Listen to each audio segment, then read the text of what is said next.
Nawala ng tubig ang ilang customer ng Maynila dahil sa nasirang pipe sa Tondo. Sinamantala ng mga residente na maligo sa gitna ng bumulak na tubig. Mula sa Tondo sa Maynila, nakatutok live si Von Aquino. Von? Pia, mainit na nga ang panahon, sumabay pa ang pagkasira ng pangunahing pipeline ng Maynila dito sa Tondo, Maynila na nagdulot ng water service interruption hindi lang sa Maynila.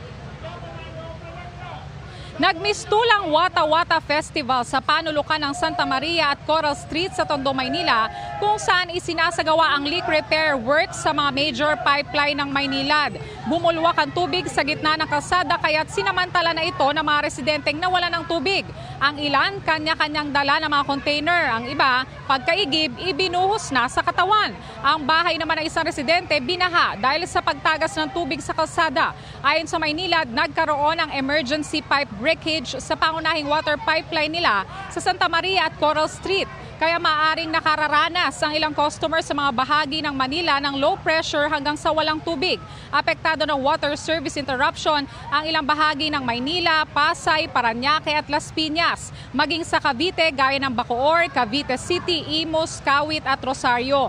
Nagsagawa ang Maynilad ng pressure management at repair works. Ayon sa Maynilad, magpapadala sila ng mobile water tankers at mayroon ding stationary water tanks sa piling lugar na maaring pagkunan ng tubig habang nagpapatuloy ang repair. Paalala ng Maynilad, ang restoration schedule ay maaring magbago depende sa lawak na pinsalang matutukoy habang isinasagawa ang repair works. Narito ang pahayag ng mga residente. Kagabi pa po walang tubig eh. Kaya kanina umaga wala na kaming tubig. Walang pampaligo. Pang buhos-buhos lang ho.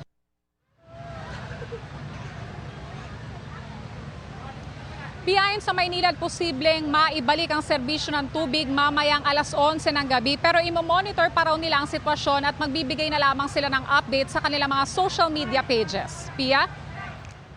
Maraming salamat, Von Aquino.